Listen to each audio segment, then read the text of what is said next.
കത്തിയായിട്ട് ലാലേട്ടൻ ഇങ്ങനെ ചാരി ഇരുന്നിട്ട് ഇങ്ങനെ ചവയ്ക്കുന്ന ഒരു സീൻ. അത് സംഭവം എന്ന് വെച്ച് കഴിഞ്ഞാല് അപ്പോഴ് ഈ ഇയാളെ കുത്തി കഴിഞ്ഞ ശേഷം ഇങ്ങനെ തിരിഞ്ഞു നോക്കുമ്പോൾ തിരിഞ്ഞു നോക്കുമ്പോൾ അയാൾ വീണ്ടും അനങ്ങുന്നുണ്ട് അവിടെ.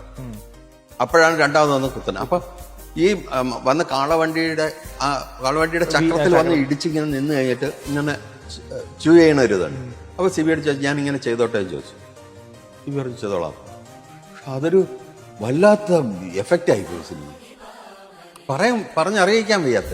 അത് പിന്നീടാണ് പറഞ്ഞത് സൈക്കിക് ആവുമ്പോഴത്തേക്ക്. അതിലേക്കാ വന്നത്. ഈ സൈക്കിക് ആയി പോയാണ് ചില സൈക്കിക് ആയി പോയി കഴിഞ്ഞാൽ ഇങ്ങനെയുള്ള മാനറിസംസ് ഉണ്ടാവുന്നത്. ഇത് ലാലിന് എവിടെ നിന്ന് കിട്ടിയെന്നുള്ളത് എനിക്കറിയില്ല. ലാൽ ഓരോരുത്തൊന്നും പഠിച്ചിട്ട് വന്നിട്ടല്ല ചെയ്യണേ, അവൻ അങ്ങ് ആവുകയാണ്. അത് ലാലിന് മാത്രമേ പറ്റുള്ളൂ, വേറെ ആർക്കും പറ്റില്ല. എങ്ങനെയാണ് ഇതൊക്കെ ആ ഒരു ടൈമിൽ ലാല് ചെയ്യുന്നതെന്ന് ചോദിച്ചു കഴിഞ്ഞാൽ നമുക്ക് പറ്റൂല. ഇത് ഇല്ല എന്നുള്ളതാണ്.